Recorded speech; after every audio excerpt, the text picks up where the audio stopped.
বিলম্ব না করে মূল আলোচনায় চলে যেতে চাই। আজকে যে টপিকের উপর আমি কথা বলবো টপিকটা হচ্ছে peaceful coexistence and communal harmony, শান্তিপূর্ণ সহাবস্থান এবং সাম্প্রদায়িক সম্প্রীতি। আমাদের বাংলাদেশে সাম্প্রদায়িক সম্প্রীতি আছে না নাই?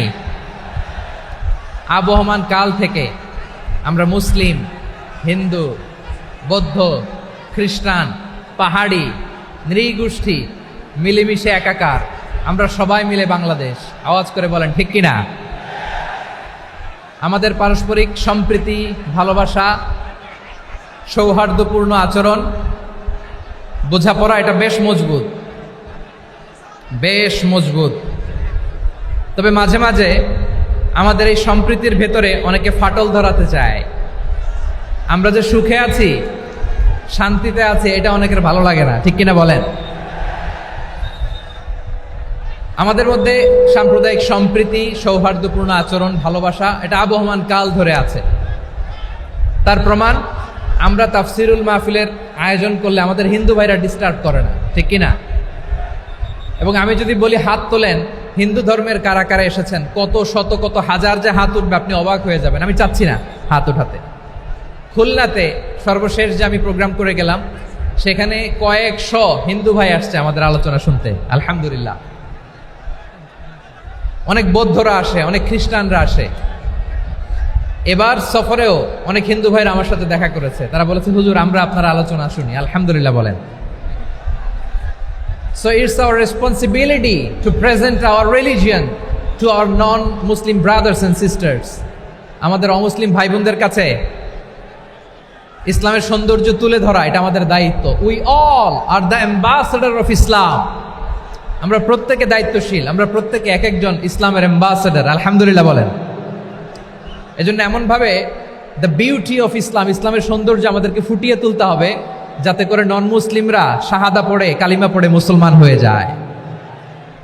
অনেক নন মুসলিম ভাই বোন আমাদের হাতে শাহাদা পড়ে, কালিমা পড়ে মুসলমান হয়েছে, অনেক। সো আমরা যেন ইসলামের বিউটিটাকে তুলে ধরতে পারি এবং এই যে সম্প্রীতি, এটাকে যেন আমরা অটুট রাখতে পারি।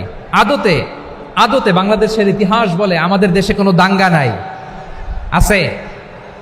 লালমনিরহাটের ভাইয়ের আওয়াজ করে বলেন, আমাদের দেশে হিন্দু মুসলিম দাঙ্গা আছে? আমরা ভাই ভাই, আওয়াজ করে বলুন তো, আমরা কি ভাই ভাই? কিন্তু কিছু দুষ্ট লোক আছে, তারা আমাদের সম্পর্কের মধ্যে ফাটল ধরাতে চায়, ঠিক কিনা বলেন? মাঝে মাঝে ঝগড়া লাগাতে চায়। দেখবেন পত্রপত্রিকায় দেখা যায় বিভিন্ন ধর্মীয় উপাসনালয়গুলোতে হামলা চালানো হয়। এগুলো রাজনৈতিক উদ্দেশ্য প্রণোদিত, এগুলোর সাথে ইসলামের কোনো সম্পর্ক নাই।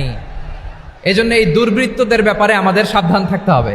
আমরা সবসময় যেমনি ঐক্যবদ্ধ, ইউনাইটেড, আমরা যদি এরকম ইউনাইটেড থাকি, এই সমস্ত দুর্বৃত্তদের কালো হাত ভেঙে দিতে আমাদের 1 ঘন্টাও লাগবে না। চিল্লায় বলো ঠিক কিনা? আমরা সংঘবদ্ধ থাকবো। এই যে আমাদের পিসফুল কোএক্সিস্টেন্স, শান্তিপূর্ণ সহাবস্থান। হিন্দুরা পূজা করে, যেদিন হিন্দুদের পূজা অনুষ্ঠান, আমরা ওই দিন তাফসির মাহফিল করি না, ঠিক কিনা বলেন? যেদিন আমাদের তাফসিরুল কোরআনের প্রোগ্রাম, ওই দিন আমাদের হিন্দু ভাইরা ডিস্টার্ব করে না, সুবহানাল্লাহ।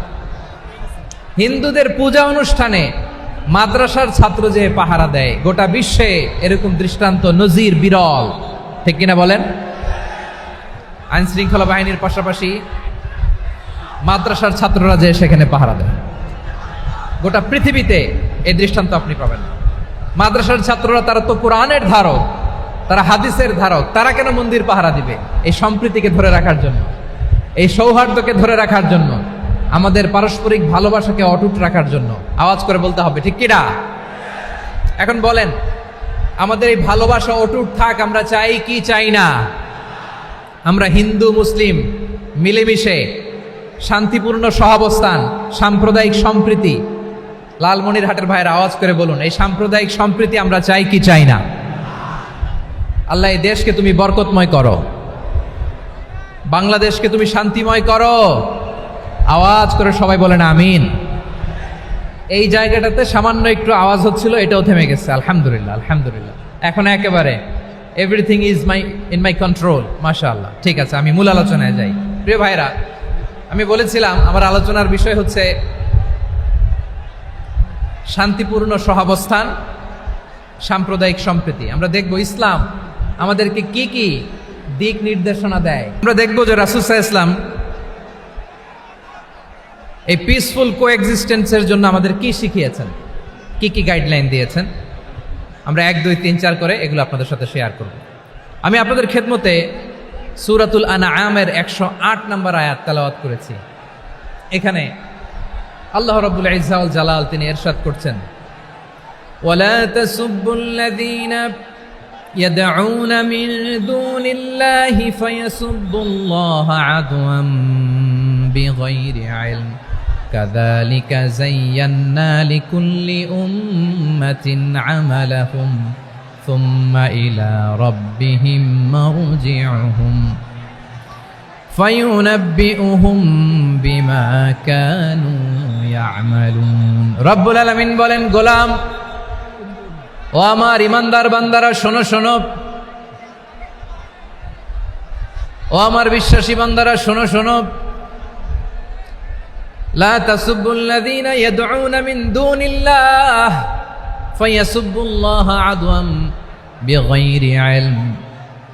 ও আমার বিশ্বাসী বান্দারা, যারা আল্লাহকে ব্যতি রেখে, আল্লাহকে বাদ দিয়ে অন্য উপাস্যকে ডাকে, দেবীর পূজা করে, তোমরা খবরদার তাদের গালি দিও না।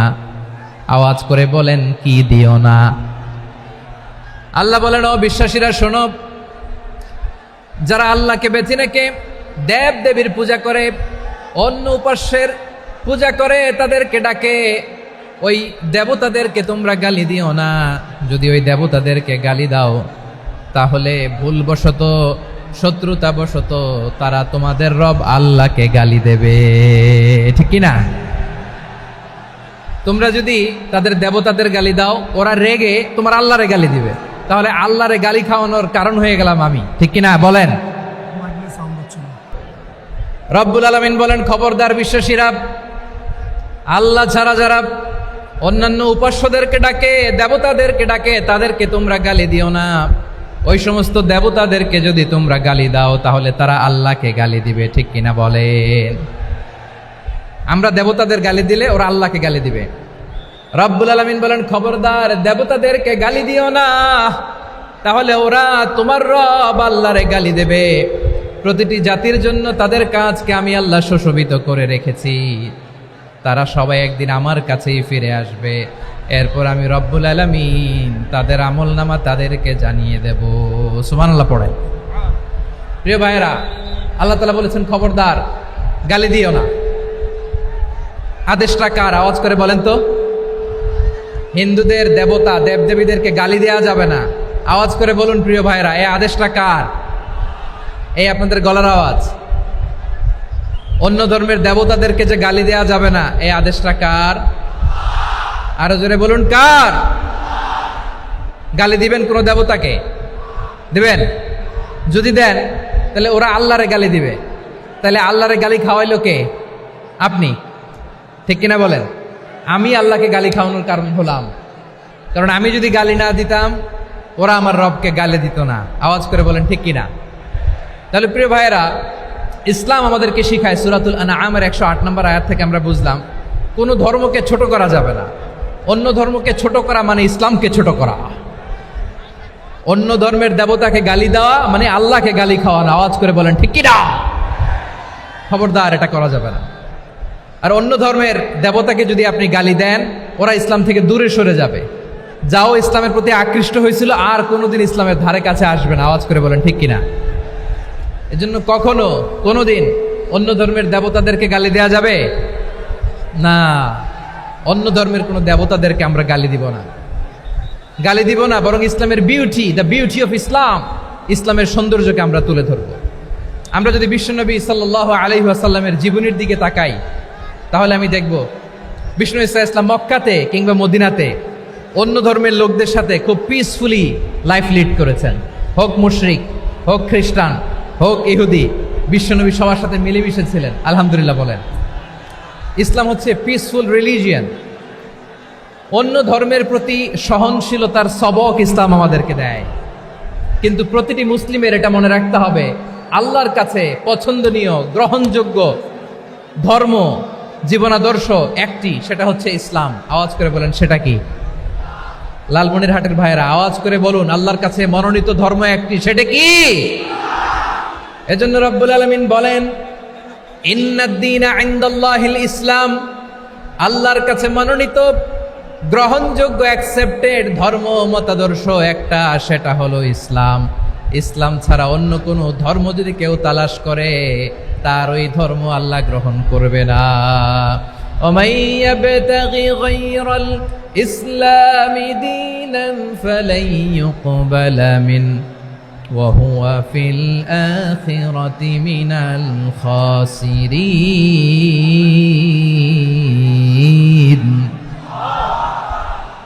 Whoever seek anything except Islam, that won't be accepted from him, and he will be loser in the day of judgment. কিয়ামতের দিন ইসলাম ছাড়া কেউ যদি অন্য কোনো ধর্ম তালাশ করেছে দুনিয়াতে, তার এই মতাদর্শ গ্রহণ করা হবে না, and he will be loser, সে হবে লুজার, ক্ষতিগ্রস্ত। হাই হাই কোম্পানির ম্যানেজার, ওর আমও শেষ, সালাও শেষ। আওয়াজ করে বলেন ঠিক কি না? এজন্য ইসলাম পেয়ে আমরা খুশি না বেজার? প্রত্যেক নামাজ শেষে আমরা আল্লাহরে বলি, আল্লাহ রাদিতু বিল্লাহি রাব্বা ওয়া বিল ইসলামি দীনা ওয়া বি মুহাম্মাদিন নাবিয়ান ওয়া রাসূলা। ও আল্লাহ, তোমারে রব হিসেবে পেয়ে আমরা খুশি। ও আল্লাহ, ইসলামকে ধর্ম হিসেবে পেয়ে আমরা খুশি। বিশ্বনবীকে আমাদের রাসূল পেয়ে আমরা খুশি। ঠিক কিনা বলে? ইসলাম ছাড়া অন্য কোনো ধর্ম আমরা গ্রহণ করব না। ঠিক কিনা বলেন? আল্লাহর কাছে অ্যাকসেপ্টেড রিলিজিয়ান একটা, সেটা ইসলাম। তো বিশ্বনবী সাল্লাল্লাহু আলাইহি ওয়াসাল্লাম মক্কাতে কিংবা মদিনাতে খুব পিসফুলি এক্সিস্ট করেছেন, যে কোনো ধর্মের সাথে মিলেমিশে চলেছেন। তার প্রমাণ আমরা যদি রাসূল সাল্লাল্লাহু আলাইহি ওয়াসাল্লামের বায়োগ্রাফির দিকে তাকাই, তাহলে দেখব তিনি মুশরিকদের সাথে পিস ট্রিটি করেছেন, শান্তি চুক্তি, পিস ট্রিটি, পিস এগ্রিমেন্ট। আপনারা হুদাইবিয়ার সন্ধির নাম শুনেছেন? আমার লালমনিরহাটের কলিজার টুকরা ভাইয়েরা, হুদাইবিয়ার সন্ধির নাম আপনারা শোনেন নাই? ষষ্ঠ হিজরিতে বিষ্ণু ঈসা ইসলাম মুশরিকদের সাথে এই ট্রিটি করেছেন, চুক্তি। কাদের সাথে? মুশরিকদের সাথে। আমরা তো মুসলমান বসতে পারি না, আমরা দুই মুসলিম ভাই একসাথে বসে চা খেতে পারি না, গল্প করতে পারি না। বিষ্ণু ঈসা ইসলাম মুশরিকদের সাথে ট্রিটি করেছেন, হুদাইবিয়ার সন্ধি। এই সন্ধির আগে মক্কা থেকে কেউ মদিনায় যেতে পারে না, মদিনা থেকে কেউ মক্কায় যেতে পারে না। কিন্তু এই সন্ধির পরে ট্রাফিক স্বাভাবিক হয়ে গেল। মক্কার লোকেরা মদিনায় আসতে পারে, মদিনার লোকেরা মক্কায় আসতে পারে। এটাকে বলে সুলহে হুদাইবিয়া, the peace agreement of Hudaibiya, শান্তি চুক্তি। আমরা পৃথিবীতে এখন অনেক শান্তি চুক্তির নাম শুনি, এগুলো সব the piece treaty of Hudaibiya থেকে কপি করা। আল্লাহু আকবার। তাহলে বিশ্বনবী সাল্লাল্লাহু আলাইহি সাল্লাম তিনি যে শান্তিপূর্ণ সহাবস্থানে বিশ্বাসী ছিলেন, মুসলমানেরা যে অন্য ধর্মের প্রতি সহনশীল, তার প্রমাণ হচ্ছে এই পিস ট্রিটি। শুধু তাই নয়, মক্কার পার্ট গেল, পিস এগ্রিমেন্ট করলেন, শান্তি চুক্তি। বিষ্ণু ঈসা ইসলাম মদিনায় যেয়ে কি করলেন? মদিনায় যে বিষ্ণু ঈসা ইসলাম মদিনা চার্টার করলেন, মদিনা সনদ, সাহিফাতুল মদিনা, এটার বলে মদিনা চার্টার। যে ওয়েস্টে, ইউরোপে, আমেরিকাতে তারা অনেক চার্টার করে, এই সব চার্টার মদিনা চার্টার থেকে কপি করা। আওয়াজ করে পড়েন সুবহানাল্লাহ।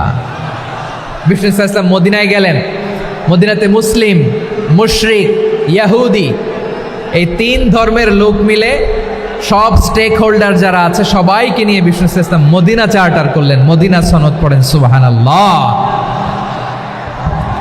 শুধু তাই নয়, মক্কাতে বিশ্বনবী পিস এগ্রিমেন্ট করলেন, শান্তি চুক্তি মুশরিকদের সাথে। মদিনাতে যে বিশ্বনবী মদিনা চার্টার করলেন, মদিনা সনদ করলেন ইহুদিদের সাথে। আবার মদিনাতে বিশ্বনবী ইহুদিদের সাথে পিস ডায়ালগ করলেন, ইন্টারফেথ ডায়ালগ করলেন, আন্তধর্মীয় সংলাপ করলেন। যেই সংলাপের মূল ভিত্তি ছিল তাওহীদ। মূল ভিত্তি ছিল কি? তাওহীদ। বিশ্বনবী ইহুদিদেরকে ডাকলেন, আহ্বান করলেন, কুল ইয়া أهل الكتاب تعالوا إلى كلمة سواء بيننا وبينكم ألا نعبد إلا الله ولا نشرك به شيئا ولا يتخذ بعضنا بعضا أربابا من دون الله فإن تولوا فقولوا اشهدوا بأننا مسلمون سبحان الله পড়েন বিশ্বনবী মদিনার ইহুদিদের ডেকে বললেন ও ইহুদিরা শোনো শোনো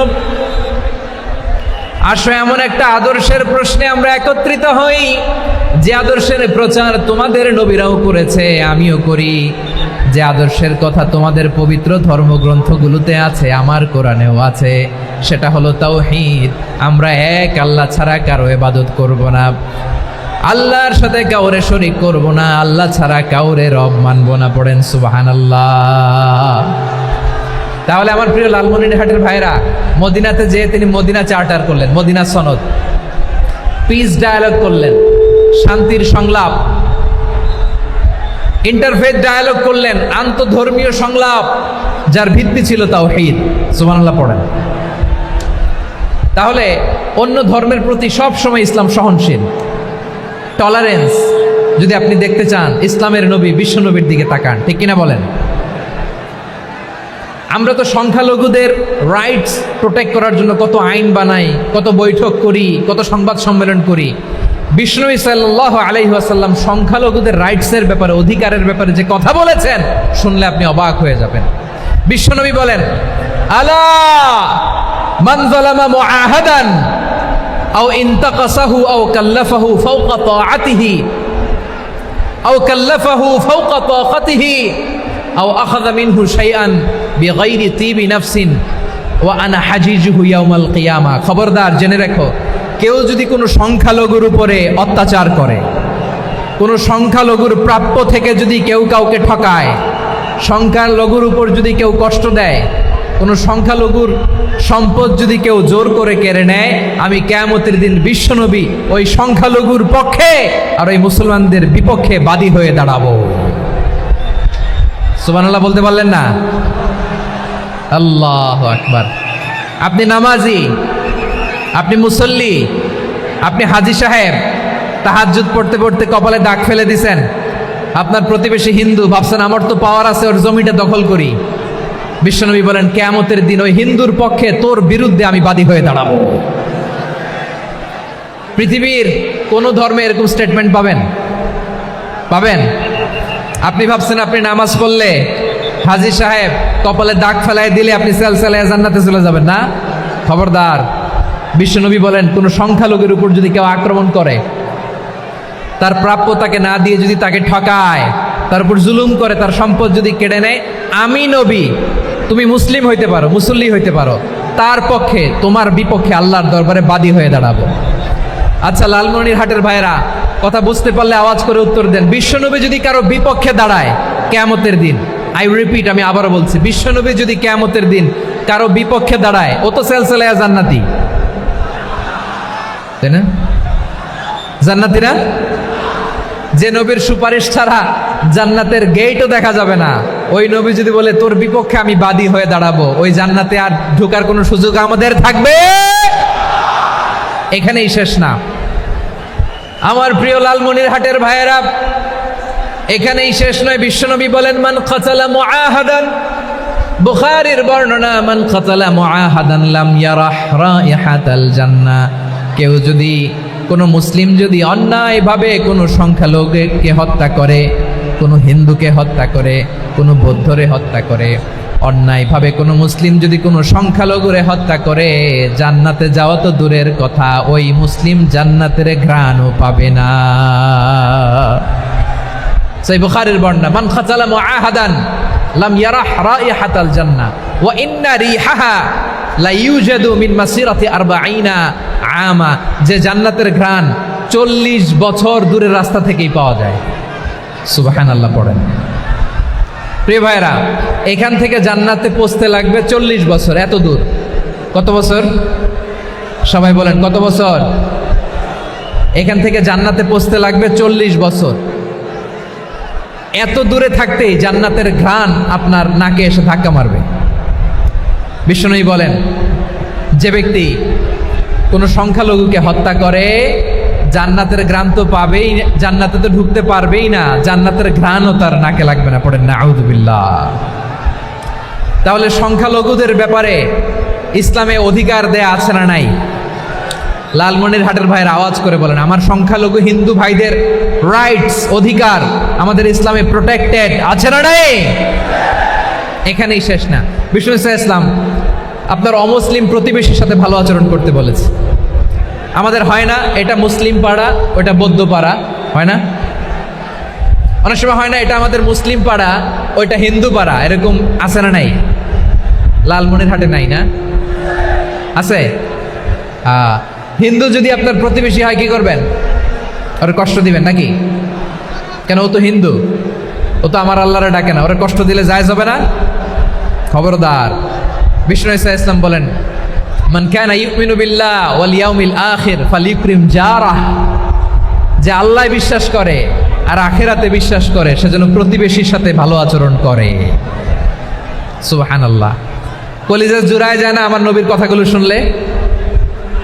যে আল্লাহ বিশ্বাস করে, যে আখিরাতে বিশ্বাস করে সে যেন প্রতিবেশীর সাথে ভালো আচরণ করে। এখানে বলছে মুসলিম প্রতিবেশী, বলছে নামাজি প্রতিবেশী, বলছে আল্লাহওয়ালা প্রতিবেশী, বলছে না। প্রতিবেশী আস্তিক হোক নাস্তিক হোক, প্রতিবেশী মুমিন হোক মুশরিক হোক, প্রতিবেশী হইলেই তার সাথে ভালো আচরণের দরকার আছে না নাই? আমার প্রিয় লালমনিরহাটের ভাইয়েরা, বিষ্ণু ইসলাম ওনার ইহুদি প্রতিবেশীদের দেখাশোনা করতেন। আওয়াজ না শোনা যাক, আমারও তো দেখা যায়, আমারও তো দেখা যায়। তাকায় থাকেন, তাকায় থাকলে সওয়াব হবে। কোরআনের কথা যেখান থেকে হয় এদিকে তাকায় থাকলেই বরকত। তাকায় থাকেন। জি জি, মাইক, আমি তো আর মাইক ঠিক করতে আসি না এদিকে, এই মাইক ঠিক করব, ওই মাইক ঠিক করব, ওদিকে পাইলট বলবে হুজুর চলে আসেন। জি বসুন, বসুন, মাশাআল্লাহ। হ্যাঁ, খুব শান্ত, ঠিক আছে। পুলিশ ভাইরা না খেয়ে দিনরাত আপনারা যাতে সুশৃঙ্খল একটা প্রোগ্রাম উপহার পান এটাই চেষ্টা করতেছে, আপনাদেরকে কষ্ট দিতে আসে নাই। একটু একটু সহযোগিতা করেন। জি মাশাআল্লাহ। হ্যাঁ, ঠিক আছে। আমার প্রিয় ভাইরা, প্রতিবেশী আস্তিক হোক নাস্তিক হোক, মুসলিম হোক হিন্দু হোক, তার সাথে ভালো আচরণ করতে হবে। বিষ্ণু ইসলাম ওনার ইহুদি প্রতিবেশীর বাসায় যেতেন। কোন প্রতিবেশী? ইহুদি। আওয়াজ করে বলেন, কোন প্রতিবেশী? ইহুদি। এক ইহুদি কিশোর বিষ্ণু ইসলামের খেদমত করতে, ইহুদি ছেলে আমার নবীর খেদমত করতো, তারা ছিল নবীর প্রতিবেশী। তো অনেক দিন হয় ইহুদি ছেলেটা আসে না। বিষ্ণুনবী খোঁজ দিলেন, ঘটনা কি? একটা ইহুদি ছেলে না আমার খেদমতে আসতো, ছেলেটা কই? খোঁজ নিয়ে জানলেন ছেলেটা অসুস্থ। বিষ্ণু ইসলাম ওই ইহুদির বাড়িতে চলে গেলেন ওই ছেলেটাকে দেখা করার জন্য, ভিজিট করার জন্য। সুবহানাল্লাহ পড়বেন না? গেলেন, যে দেখে ইহুদি ছেলেটা মুমূর্ষ, যান যান যায় যায় ভাব, বিছানায় পড়ে আছে, তার বাবা দাঁড়ানো। বিশ্বনবী তার মাথার পাশে বসলেন, মাথায় হাত বুলিয়ে দিলেন, আর ছেলেটাকে বললেন আসলিম, হে ইহুদি ছেলে আসলিম, ইসলাম ধর্ম গ্রহণ করো।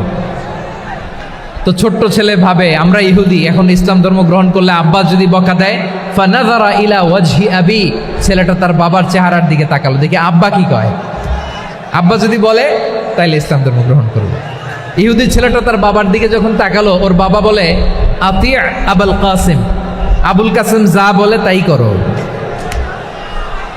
আবুল কাসিম হচ্ছে বিষ্ণু ইসলামের একটা কুনিয়াত, উপনাম। আমার রাসূলের বড় ছেলের নাম ছিল কাসেম। যেমন দেখবেন আমাদের এলাকায় কারো ছেলের বড় ছেলের নাম যদি হয় আব্দুল্লাহ, এরা আব্দুল্লাহর বাপ বলে ডাকে। কারো বড় মেয়ের নাম যদি হয় ফাতেমা, এরা কি ডাকে? ফাতেমার বাপ বলে না? তো বিষ্ণু ইসলামের বড় ছেলের নাম ছিল কাসেম। ইহুদি বাবা বলল আতি আবুল কাসেম, আবুল কাসেম যা বলে তাই শোনো, মানে মোহাম্মদ যা বলে তাই শোনো। এই কথা শুনে ছেলে সাহস পাইছে, ছেলে আবার পড়তে আরম্ভ করলো আশহাদু আল্লাহ ইলাহা ইল্লাল্লাহ ও আশহাদু আন্না মুহাম্মাদার রাসূলুল্লাহ। পড়েন আল্লাহু আকবার। বিশ্বনবীর আহ্বান শুনে ওই আহ্বানে সাড়া দিয়ে ইহুদি ছেলে শাহাদা পড়ে মুসলমান হয়ে গেল। তার হৃদয়টার ইমানের নূর দিয়ে আলোকিত করে দিল কে? প্রিয় ভাইরা, এবার রাসূল সাল্লাল্লাহু আলাইহি ওয়াসাল্লাম বের হয়ে আসলেন ঘর থেকে আর বললেন, আলহামদুলিল্লাহিল্লাযী আনকাযাহু মিনান নার। প্রশংসা সে আল্লাহর, যে আল্লাহ জাহান্নামে চলে যাচ্ছিল প্রায় এমন একটা লোককে মুহূর্তের মধ্যে কালেমায়ে শাহাদাতের বদৌলতে জান্নাতি বানায় দিলেন। আওয়াজ করে পড়েন সুবহানাল্লাহ। এই হাদিস থেকে আমরা কি শিখলাম? What is the moral of the story? এক নম্বর স্টোরি হলো, প্রতিবেশী ইহুদি হোক হিন্দু হোক, যাবেন, সুসম্পর্ক রাখবেন, উপহার দিবেন, বিপদে পাশে দাঁড়াবেন। তাইলেই তো আপনাদের প্রতি, মুসলমানদের প্রতি তারা আকৃষ্ট হবে, ঠিক কিনা বলেন? আপনি যদি হিন্দুদের সাথে বৌদ্ধদের সাথে নাই মিশেন, নাস্তিকের কাছে নাই যান, তো ইসলামের সৌন্দর্যটা ওরা বুঝবে কেমনে? আমার অনেক হিন্দু পরিচিত ভাই আছে, ওরা আমাদের ইফতারির প্রোগ্রামে এসে একসাথে ইফতারি করে। অনেক মদখোর আমার সাথে বসে একসাথে ডিনার করে, হাফ প্যান্ট পরা, গলায় স্বর্ণের চেইন, হাতে স্বর্ণের ব্রেসলেট, আইসা আমার সাথে ডিনার করছে, আছে এরকম। গাঁজাখোর, আমি বলে আসো, welcome welcome to my dinner, আসো বসো। বসলেই তো আমি ওর ডিএনএ, চিন্তার ডিএনএ চেঞ্জ করে দেওয়ার সুযোগ পাবো। চিল্লায় বলো ঠিক কি না? আসতে হবে আমার কাছে। Hour door is open, the door of Islam is open 24/7। সব সময় আমাদের ইসলামের দরজা আমার অমুসলিম ভাইদের জন্য খোলা আছে না নাই? এই হাদিস থেকে দুইটা শিক্ষা। এক নম্বর শিক্ষা, প্রতিবেশী মুসলিম হোক অমুসলিম হোক, যান, অসুস্থ হইলে একটু আপেল নিয়ে যান, আঙ্গুর নিয়ে যান, কমলা নিয়ে যান, তাদের সাথে ভালো আচরণ করেন। ইসলামের বিউটি দেখে, সৌন্দর্য দেখে অবাক হবে, নসিব ভালো হলে কোনোদিন কালিমা পড়ে মুসলমান হয়ে যাবে, ঠিক কিনা বলেন? তাহলে অমুসলিমের সাথে ভালো সম্পর্ক। বিশ্বনবী ইহুদির বাড়িতে গেলেন, ইহুদির বাড়ি, আর আমার মুসলমান ভাই আমার কাফের বলে, এরকম আছে না নাই? হ্যাঁ, মুসলিমরা দেখতে পারে না, সহ্য করতে পারে। বিশ্বনবী সাল্লাল্লাহু আলাইহি ওয়াসাল্লাম ইহুদির বাড়িতে গেলেন, এটা একটা শিক্ষা। আরেকটা শিক্ষা হলো, ভাইরা ধাক্কা মেরে এসে সামনে এসে কি লাভ? প্রোগ্রাম তো শেষ হচ্ছে, এখনই শেষ হচ্ছে। তো এই যে আমাদের বকশি ভাই ওয়াদা নিল, হাত তোলালো, মিম বলে এত কথা বললো, তো আমি জেলায় জেলায় যেয়ে খালি হাত নাড়াই তোমাদের জন্য নাকি? হ্যাঁ, হাত নাড়াই শুধু। এই ধাক্কাইতে ধাক্কাইতে এদিকে এসে হাত নাড়াইতেছে, হয়েছে তো, দেখলাম তো, ঠিক আছে, মাশাআল্লাহ, অনেক সুশৃঙ্খল, অন্যান্য যে কোনো জেলার জন্য সুশৃঙ্খল। আমার দিকে তাকাও, আমার দিকে তাকাও, ঠিক আছে। এই যে দাঁড়িয়ে আছে, একটা ছেলে নড়ে না, দেখছেন? মাশাআল্লাহ মাশাআল্লাহ মাশাআল্লাহ। হ্যাঁ, এইভাবেই। আর কয়েকটা মজাদার কথা আছে, শোনো। এই হাদিস থেকে আমাদের শিক্ষা হলো, আমার প্রতিবেশী যেই ধর্মের হোক আমি সম্পর্ক রাখবো। অসুস্থ হলে যাব, কি বলেন ভাইরা? যাবেন না? যাবেন না আপনারা?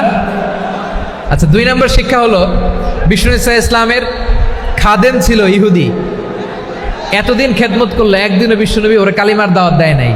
কারণ কি? বিশ্বনবী একটা ভালো সময়ের অপেক্ষা করতেছিলেন, প্রপার টাইমিং। দাঈর কাজ হচ্ছে দাঈ ইলাল্লাহ, সে হচ্ছে সুযোগ সন্ধানী। দাঈ সুযোগ খোঁজে, কখন দাওয়া দিলে ব্যাটে বলে হবে, ঝোপ বুঝে কোপ মারে, ঠিক কিনা বলেন? বিষ্ণু ঈসা ইসলাম ভালো সময়ের অপেক্ষা করতেছিলেন, দেখি ভালো সময় আসুক আসুক আসুক আসুক। আস্তে আস্তে এমন সময় আসছে, ছেলে এবার মুমূর্ষ। অসুস্থ ব্যক্তির হৃদয় অত্যন্ত নরম থাকে। হসপিটালে যখন কেউ যায় তার হৃদয়টা বড্ড নরম থাকে, মৃত্যুর ভয়ে তার অন্তরটা নরম থাকে, ঠিক কিনা বলেন?